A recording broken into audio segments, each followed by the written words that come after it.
الشيطان الرجيم بسم الله الرحمن الرحيم السلام عليكم ورحمة الله وبركاته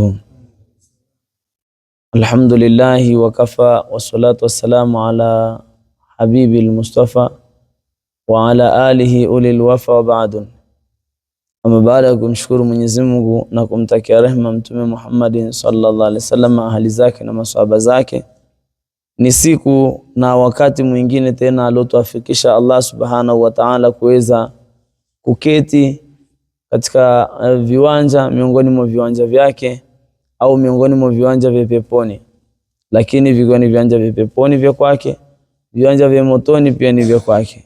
Lakini katika vile viwanja anavyoridhia Allah subhanahu wa ta'ala, katika majlisi ambao kwamba atatajwa Allah subhanahu wa ta'ala na Mtume Muhammad sallallahu alaihi wasallam, basi watu hao wanakuwa wamenusurika na mambo makubwa na wataondoka hapo wakiwa wamesamehewa kutokana na makosa yao. Kwa hiyo leo tuko katika swala la kuweza kuelezea namna gani najisi ni kitu gani itakuwa ni bora katika hali ya kuendelea kuzifanisi ibada zetu tunazozitekeleza. Kumbuke ni darasa za fiqhi kwa ajili ya mustakbal wa ibada zetu, ili kuweza kuzitengeza zikae uzuri, sababu imekuwa saizi ni kama mazoea. Watu wanafanya ibada ni kama anavyojisikia kwenye ufahamu wake. Mtu anaweza kana swali hana udhu, haogopi hata kumuogopa Mwenyezi Mungu, haoni haya kumuona haya Mwenyezi Mungu, na wakati Mtume Muhammad anasema alhaya'u minal iman, alhaya'u la ya'ti ila bikhair. Haya ni sehemu katika imani. Haya hawezi mtu akawa na haya isipokuwa katika mambo ya khair. Hasa na umuone haya Mwenyezi Mungu, sio binadamu. Binadamu hata kama utamuona haya ni kwa sababu tu kuna ujinga ndo maana unamuona haya. Lakini wakumuona haya Mwenyezi Mungu Subhanahu wa Ta'ala, japo hata mtume pia amesisitiza kuona haya watu, inakuwa ni bora zaidi. Kwa sababu kama ni hiyo, ndio maana tunasukumika, ndio maana tunapata ile shauku, tunapata msukumo kwa ajili ya kwenda kuzieleza darasa zitakazokuwa zinatusababishia kuweza kuangalia mustakbali wa ibada zetu zaidi na zaidi. Tulishia kwenye darasa ya kusema mambo gani yatakayemlazimu mtu aliyotawadha pindi anapotaka kwenda kuswali. Mtu aliyotawadha analazimiwa kufanya mambo gani kabla hajaenda kuswali? Tukaelezwa anatakiwa kwanza atoharishe mavazi yake yote, aweze kutoharisha sehemu anaposwalia, aviepushe na najisi, na aweze kujistiri uchi, aweze kuelekea kibla, aweze kufahamu wakati wa swala husika kama umeingia. Haya ni mambo mtu ambaye kwamba amemaliza kutawadha, sasa anaelekea kwenye ibada yake, achunge vitu hivi viko sawa sawa. Kama mojawapo katika hivi havipo sawa, swala yake inakuwa haikubaliki. Sasa limeguswa swala la najisi, mavazi na sehemu kuswalia, mtu aviepushe na najisi. Tunaulizwa maana jasatu, najisi ni nini? Hiya na najisi adamu walqai'u. Adamu, najisi ni damu, damu zote ni najisi isipokuwa zile Mtume Muhammad sallallahu alaihi wasallam au Mwenyezi Mungu alizosema uhilla lana damani wa maitatani. Uhilla lana maitatani wa damani, tumehalalishiwa sisi maiti mbili na damu mbili. Maiti mbili tulizohalalishiwa, asamaku wal jaradi. Kwanza ni samaki kitoweo, hakuna machinjio ya samaki. Samaki anapotoka baharini akiingia nchi kavu ndo tayari ameshachinjwa na ndo hukumu imeshamjuzisha katika yale kumtumia. Nzige ni jamii ya panzi fulani wakubwa, lakini wanaitwa nzige senene au ahlu majara kwa namna watu wanavyomuita, lakini ni jamii ya wadudu wanayependa sana kula mazao yale yenye asili ya mitama kama vile ulezi, mtama wenyewe na mfano wa hivyo. Kwa hiyo hawa tumehalalishiwa, ni kitendo tu cha wewe kumshika, kumweka mazingira vizuri na kumtengeneza kitoweo. Damu mbili ni twihalu, ni bandama na maini. Haya tumehalalishiwa. Maini kiasilia ni damu. Bandama ile sensa ambayo kwamba inamfanya mtu anapata kutabasum na kucheka. Kama sio kutabasum basi anacheka. Kucheka hasa mtu anafikia anacheka mpaka anatoa machozi, anacheka mpaka anaanguka, anacheka mpaka mwisho, kwa sababu ile bandama ikitolewa, bandama anabaki anatabasumu tu, kwa maana anatoa ishara ya meno tu. Akishakenua basi hiyo ni ishara ya kwamba mtu huyo hana bandama. Hivyo kwa sababu kama niyo, hizo ni damu ambazo kwamba zilizohalalishwa, lakini damu zingine zote ni najisi. Damu zingine zote ni nini? Ni najisi. Huyo najisi ni uchafu, ndio inaitwa najisi. Najisi ni uchafu, ni kitu kichafu ndio ikawa najisi. Kwa hiyo damu sio kitu kisafi, ni uchafu. Na damu ambayo kwamba iliyoko kwenye mwili vipi, ndiyo ni najisi, lakini kuna najisi ambayo ni maafu, najisi zenye kusameheka zipo pia, lakini tutoshe kusema hapa tunafahamu damu ni najisi. Ikianza kusemwa hukumu hii ya damu hii ya hapo sasa ni masala mengine. Mfano, mbwana tunakula nyama wakati mwingine zimeoshwa, lakini damu ile bado inatoka tu. Hayo sasa ni masala kwenda kuanza kuhukumia hiyo damu vipi, lakini tunafahamishwa kuwa damu ni nini? Ni najisi. Najisi wakati gani na najisi ikiwa wapi, hayo ni masala mengine ikiwa namna hiyo. Sababu sisi bila damu hatuwezi kuishi, au hakuna kiumbe ambacho kinaweza kuishi bila nini? Bila damu. Sasa inakuwa ni najisi wakati gani? Ndio tuendelee kufuatilia channel yetu adhim ya Masjid Taqwa Online TV, basi kuendelea kufahamu na kufuatilia, utakuta kuna vitu vingi vitakavyoendelea kupatikana. Walqaihu, na matapishi ni najisi. Matapishi ni najisi. Matapishi ni nini? Ni kitendo cha mtu kula kitu na baada ya kuwa amekula kile kitu kikawa kimerudi au kimetoka kwa njia ambayo kwamba iliyoingilia, hayo ndo yanaitwa matapishi. Kwa sababu kama ni hiyo kwa lugha nyepesi, na ni lugha ambayo mtambuka, ambayo lugha yenye kufahamika, ni yale kishatoka ni najis, na imepigiwa mfano mbaya kabisa na Mwenyezi Mungu Subhanahu wa Ta'ala. Mtu ambaye kwamba atakayetoa sadaka yake afu akataka kuirudia tena, basi huyo ni sawa na anarudia matapishi, haifai. Kwa nini? Matapishi ni najisi. Watoto wakati mwingine wanacheua, mama zao sema amecheua, sawa, amecheua, ametapika maziwa, kwa ni najisi. Kwa makini katika hali ya kuchunga vitu hivyo, ili usije ukawa na swali na vitu ambavyo havieleweki. Walqai'u, usaa ni najisi. Usaa ni ule ambao unatengenezeka baada ya kuwa kutakuwa na jeraha, ile jeraha likawa limeenda kwa ndivyo sivyo au ndivyo, basi wakati mwingine huwa majeraha yanatengeneza kitu kinachoitwa usaa, ukawa unachuruzika, au usaa mfano wa majipu na kadhalika. Ule ni najisi. Lakini najisi wakati gani? Ndio tumesema tuendelee kufuatilia channel yetu. Wal khamru, pombe, tembo. Wanasema tembo ni haramu au tembo ni najisi. Pombe ni lile la peponi, ili la kimataputapu yanaitwa tembo. Tembo hilo ni haramu. Kunywa pombe ni haramu, lakini hatuzungumzi kunywa, tunazungumzia pombe yenyewe ilivyo ni haramu. Ni najisi. Pombe ni najisi. Miongoni mwa najisi tunazozitaja, najisi takriban 4, pombe pia imo, ni najisi. Sasa itashangaza mtu anakunywa najisi, anakunywa uchafu wa pombe, ni najisi.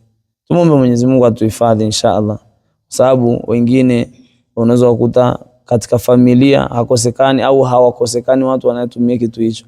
Wengine hata wazazi kabisa wanatumia. Sisi hatuja kutuma uende kuanza kuwatukana wazazi, hapana. Sisi tumesema pombe ni najisi. Wewe ukitambua kuwa ni najisi, anza kuikataza nafsi yako, halafu anza sasa kuwakanya na wale unaoona ashirata al-aqrabin, ndugu zako wale karibu. Nenda kama jinsi alivyofanya Mtume So kwamba utaendaenda tu utajikuta utatukana matusi kwamba hayana msingi. Ndio, hata kama kutukana ni sunna, lakini ni sunna kwa wakati gani na muda gani? Kwa lazima kwanza utumie nasaha nzuri, utumie busara ili kuona huyu mtu nikimwambia hichi kitu atafika hatua atakatazika, lakini sio kwanza tu mwambie pombe ni haramu. Atakwambia maneno ambayo kwamba wakati mwingine itakuja kusababisha dhahama kwako wewe. Kwa hiyo pombe ni najisi, wal kalbu, mbwa ni najisi, wal khinziru, na nguruwe pia ni najisi. Mbwa ni najisi, mbona tunaishi nao sasa? Sasa kwani unataka ufanyaje? Mbona hata damu ni najisi lakini unaishi naye? Kwa hiyo unatakiwa uchunge tu taratibu. Mbwa sio kuishi naye tu, mbwa waweza ukamfuga ukamtumia matumizi zaidi ya mmoja. So mbwa tunamtumia kwa ajili ya matumizi ya ulinzi tu, hapana. Sasa umtumie matumizi mpaka hata kumtuma masokoni, nenda kachukue vitoweo, mimi leo sina kitoweo, nenda kanitafutie kitoweo kule, hivi na vile. Kuna matumizi zaidi ya mmoja kwenye mbwa akifugwa vilivyo sasa, lakini uchunge mipaka na usome kumsoma yeye. Na nguruwe pia, nguruwe kidogo ndo changamoto. Nguruwe ni changamoto kabisa. Kwa hiyo nguruwe ni najisi, ijapo watu wanasifia na mafuta na hivi na vile. Ya kufanya nini shekhe? Kuna vitu vingi tu, kuna wanyama wazuri ukiwachinja vizuri, au wana mafuta iliyo mpaka ule kitu ambacho kwamba Mungu amekataza na ni sheria ndio imekataza. So uanze kusema eti kwa nini sasa eti imekatazwa? Ijapo ndio kuna sababu, zile sababu wakati mwingine ni jitihadi za wanzoni, lakini fanya ni sheria imekataza na Mwenyezi Mungu ndo amekataza. Unaanza kuleta hoja na dalili? Hapana. Walbaulu, haja ndogo ni najisi. Haja ndogo ya kitu chochote, kitu chochote chenye kutoa haja ndogo kwa maana ya mkojo ni najisi. Kuna kusema sijui vipi, ila zina daraja tu hizo haja. Walghaitu, haja kubwa yoyote ile ni najisi. Kuna wako madhehebu wanasema najisi ya ng'ombe, haja kubwa ya ng'ombe sio najisi. Au tabidi na uweze kuwaelewa vizuri, lakini madhehebu yetu sisi Ahlus Sunna wal Jamaa tunasema ghait kwa maana ya uchafu au haja kubwa, kuanzia mwanadamu na viumbe vingine vyote mpaka panya tu, haja kubwa yake ni najis. Kwa hiyo sasa itakuja kuwa vitu vingine. Warawth, vivyo hivyo na mauchafu yaliyogandamana mahali, mfano wa chemba zile, mfano masokoni kuna yale madampo makubwa makubwa, uchafu wake lao ukakugusa unaweza ukanuka hata wiki nzima, unavunuka tu nini, unakuwa umejigandamiza kwa muda mrefu, umejichachisha kwa muda mrefu. Kwa hiyo yale maji yake, lakini pia wenyewe ule uchafu ukiwa tayari umeshaoza na nini, inakuwa ni najisi. Haya ndio yalioelekezwa katika mlango huu, katika fasulu hii. Kwa hiyo ni mazuri umefahamu najisi ni damu, matapishi, usaa, pombe, mbwa, nguruwe, haja ndogo na haja kubwa na mauchafu yaliyogandana. Kwa inshallah Mungu akijalia fasulu inakuja au nafasi inayokuja ya darasa yetu itakuwa ni kuelezea uchi wa mwanaume na wa mwanamke. Wapi unaishia kisheria baada ya kuwa unalisikia tamko hili, wewe unaelewa nini na unajifunza nini? Inshallah tumombe Mwenyezi Mungu ajalie kila la kheri. Kwa hiyo tupate maswali kama jinsi ilivyo desturi, maswali mawili matatu ili tuweze kufikia hatima kipindi chetu na tuweze kuchukua nafasi ya kufanya mambo mengine kwa taufiki yake Mwenyezi Mungu. Naam, karibuni maswali. Maswali kama yapo, moja, mawili, matatu, kwa ajili ya kuweza kujenga na kuchangamsha fahamu zetu na kuona kama mambo yamekaa sawa sawa. Naam. Wapi? Assalamu alaikum wa rahmatullahi wa barakatuh. Wa alaykum assalam wa rahmatullahi wa barakatuh. Asante ustazi kwa darasa lako. Inshallah. Swali langu lipo kwenye pombe. Naambiwa ardhi yote ni tohara. Rudia. Ni swali langu liko kwenye pombe. Ndio. Sehemu maana kuswalia ibada ikanipata kwenye kazi yangu naifanyia, maana nikaswalia kule sehemu ninayotaka kuswalia kama mwaga pombe nikaswalia ile sehemu taswihi. Alhamdulillah. Swali zuri. kama utatuzingatia katika fasuli iliyopita, katika darasa iliyopita tulisema au tuliambiwa na wanazuoni ya kwamba, na ni mtume pia amesema, kwa sababu vitabu tunavisoma ni mustambatu min kitabillah wa sunna. Hizi ni najisi tumetaja. Pombe ni najisi. Ikikupata kwenye nguo yako ukifanya naye ibada hiyo pombe, swala iswi. Umeweka pombe kwenye mfuko wako ukaswali naye, swala iswi. Iko kwenye ardhi umefungamana naye. Kufungamana naye vipi? Labda imemwagwa pale, ilipomwagwa wewe ukawa unaswalia pale, swala iswi. Unatakiwa upasafishe. Mfahamiana? Wallahu a'lam. Assalamu alaikum warahmatullahi wabarakatuh. Wa alaikum assalam warahmatullahi wabarakatuh. Tumeambiwa nguruwe na mbwa ni najisi. Ni vitanajisishaje? Yani vitamnajisishaje mtu anayetaka kuswali? Yani nguruwe na mbwa. Inshallah. Swali zuri, tumeelewa. Anasema mbwa na nguruwe tumeambiwa ni najisi. Vita tunajisishaje? Sio mbwa na nguruwe tu, najisi yoyote inakunajisisha wakati gani? Najisi kiasilia inanajisisha. Najisi zote zikiwa kavu hazinajisishi. Najisi inanajisisha pale inapokutana na kitu kibichi. Ima wewe mtu ukawa ni mbichi, yule mbwa au najisi katika hizi najisi zote tulizozitaja, mojawapo ikawa ni mbichi ikakupata wewe, tayari na kunajisisha. Au wewe ni mkavu ila najisi ile ni mbichi, ikikupata unanajisika. Hiyo ndo kanuni ya najisi, namna ya kunajisisha. Inanajisisha pale inapokutana na kitu kibichi, au yenyewe ikiwa mbichi ikikutana na kitu kikavu. Allahu a'lam. Assalamu alaikum warahmatullahi wabarakatuh. Wa alaikum assalam warahmatullahi wabarakatuh. Mimi swali langu mimi litakuwa nje ya mada kidogo.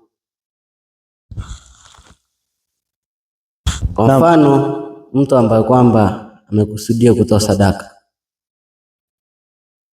na lia atakapokuwa anachangisha, yule ambaye anachangisha akakaa, baada ya kumaliza kuchangisha akakaa, asili ambaye kwamba alikuwa anataka atoe sadaka, alikuwa kasha kutoa hadi ile hela yake, akaona mbona yule ambaye kwamba anachangisha haendelee na kule kuchangisha ile sadaka, nia yake ni kuitoa ile sadaka pale akairisha, mimi sitoi sadaka. Vipi mtu hiyo sadaka yake itakuwaje? Swali zuri. Pia ni maswali yanayochangamsha ufahamu wa mtu. Sasa Mtume anasema innamal a'malu binniyati, na katika hadithi nyingine akasema aniyatul mu'minu khairu min amalihi. Huenda kile kitendo cha kuthubutu kutoa sadaka yake na kutaka kuitoa, lakini baada ya kumuona yule mchangishaji amekaa, akaanza kujitafakari, mbona tena simame, mbona haendelee, mbona vile, akairudishia ile sadaka yake, mtu atalipo kwa nia ile ambayo kwamba alikuwa ameikusudia. Ama kilichomkuta akarudishia sadaka yake, wallahu aalam, Mungu ndo anafahamu yeye nini kilichomsukuma tena akarudisha sadaka yake, kwa sababu mnaweza mkawa mnapenda jambo kumbe ni la shari kwenu ninyi, na mnaweza mkawa mnachukia jambo likawa ni la kheri kwenu. Kwa hiyo huenda ile pupa yake kutoa sadaka ikawa ilikuwa ni shari, kwa sababu kule kuna watoto labda walikuwa hawajapata labda sabuni, hawajapata hivi, uliagizwa labda mboga kumbe hivyo. Sasa ukija ukitoa sitakuja kwa kizaza ala kuli hali. Kwa hiyo atalipo kwa nia yake, aniyatul mu'minu khairun min amalihi, wallahu a'lam. Basi inshallah baada ya maswali haya mawili matatu tumwombe Mwenyezi Mungu atukubalie funga zetu. Rabbana anfa'na bima allamtana, rabbi alimna alladhi yanfa'una, bifaqina faqih lana wa karabat lana fi dinina ma'a halil quturun dadaka, rabbi wafiqna wa faqum lima tartadi qawla fi'lan karama wa ruzuqi likulla halalan daima wa akhilati qiyama ulama nahdu bil khair wa nufa kulla shar. Rabbana waslih lana kulla shu'un wa aqra bi ridha minka al-uyun wa qadana rabbana kulla dun قبل أن تأتينا رسول منون وبرسول أنت أكرم من صدر والصلاة الله توشى المصطفى من إلى الحق دانا والوفاء بكتاب لناس الشفاء وعلى آل الكرام الشرفاء وعلى أصحاب المصاب الغرر وصلى الله على سيدنا محمد وعلى آله وصحبه وبارك وسلم.